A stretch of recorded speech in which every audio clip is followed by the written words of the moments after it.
सुनीता ने फ़ोन पर अपनी माँ से कहा, माँ, मैं बहुत थक गई हूँ।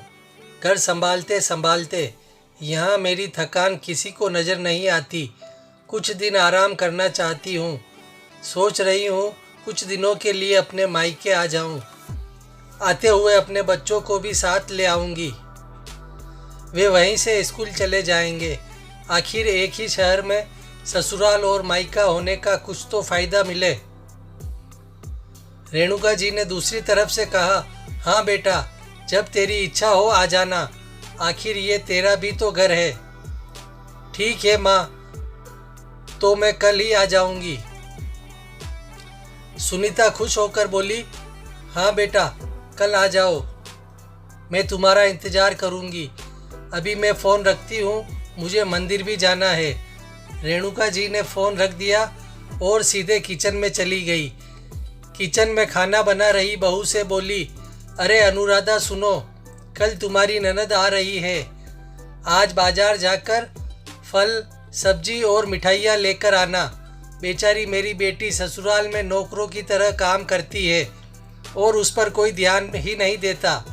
यहाँ आएगी, कुछ दिन रहेगी तो उसका मन और तबीयत अच्छे हो जाएंगे। सास के मुंह से ऐसी बातें सुनकर अनुराधा का चेहरा उतर गया। वह मन ही मन सोचने लगी, काश आपको मेरी थकावट भी नज़र आती। मैं भी दिन रात झाड़ू पोछा, बर्तन, खाना बनाना, मार्केट जाना और हर वह काम करती हूँ जिससे हमारे परिवार वालों को कोई दिक्कत ना हो।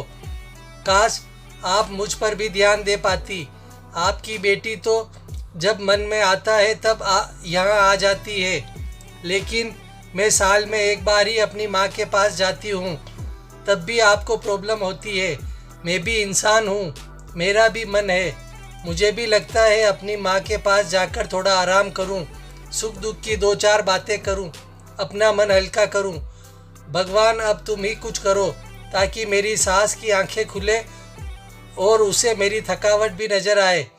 शाम तक भगवान ने जैसे अनुराधा की सुन ली और उसकी ननद का फ़ोन आया। ननद ने अपनी माँ से कहा कि उसकी सास ने उसे मायके आने के लिए मना कर दिया है, इसलिए इस बार वो नहीं आ सकती। रेणुका जी बोली, ऐसे कैसे मना कर दिया? पहले तो कभी वह तुम्हें आने के लिए नहीं रोकती थी, इस बार भला क्या हो गया? लाओ मेरी बात कराओ उनसे, मैं समझाती हूँ। सुनीता ने फ़ोन अपनी सास को दिया। रेणुका जी ने कहा, नमस्कार समधन जी, आपसे कुछ कहना था। समधन जी ने कहा, कहिए। दरअसल सुनीता कल त्योहार है, इसलिए अपने मायके आना चाहती है। अगर आप उसे भेज दें तो अच्छा रहेगा।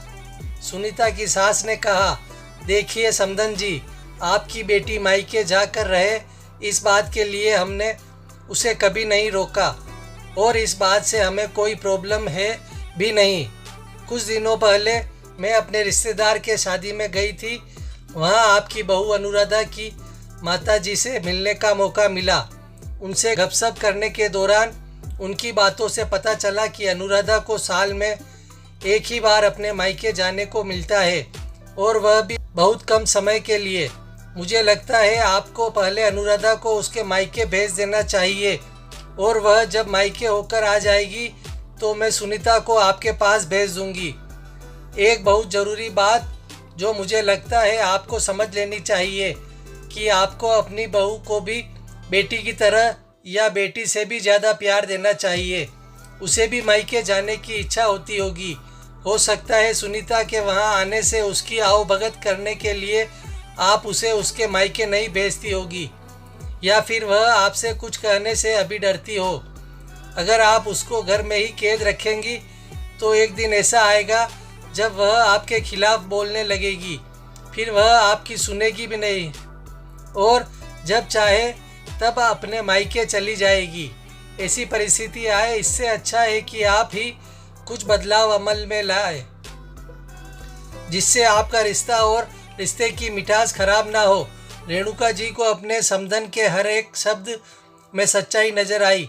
उन्हें महसूस हुआ कि उन्होंने अपनी बेटी के प्यार में अंधे होकर कभी भी अपनी बहू के मन में विचार नहीं किया। उन्होंने हमेशा ही अपनी बेटी को अपनी बहू से ऊपर रखा।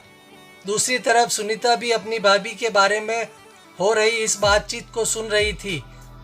उसने भी महसूस किया कि वह कभी भी अपनी भाभी के साथ ठीक से बात नहीं करती और जब जब वह अपने मायके जाती है तो भाभी थोड़ी उदास रहती है। रेणुका जी ने अपनी बहू को बुलाया और उसे कहा कि अनुराधा कुछ दिनों के लिए सुनीता नहीं आने वाली है, इसलिए पहले तुम अपने मायके होकर आओ। यह सुनते ही अनुराधा का चेहरा खिल गया, क्योंकि यह पहली बार था जब उसकी सास ने सामने से उसे अपने मायके जाने के लिए कहा। अगले दिन अनुराधा अपने मायके गई और इस बार एक दो नहीं, पूरे हफ्ते भर रह कर आई। अपने माँ बाप से, अपने रिश्तेदार से मिलकर आई और जब वह लौटकर आई तो उसका चेहरा खिला हुआ था। अनुराधा के आने के बाद सुनीता भी अपने मायके आई और इस बार वो खुद सामने से अपनी भाभी से खुशी खुशी मिली और अच्छे से बात की। सुनीता ने अपनी माँ से बात करके उन्हें भी अच्छे से समझने में मदद की कि वह कहीं ना कहीं अनुराधा के साथ गलत व्यवहार कर रहे थे। दूसरी तरफ अनुराधा अपने ससुराल वालों के बदले रवैये से बहुत खुश थी।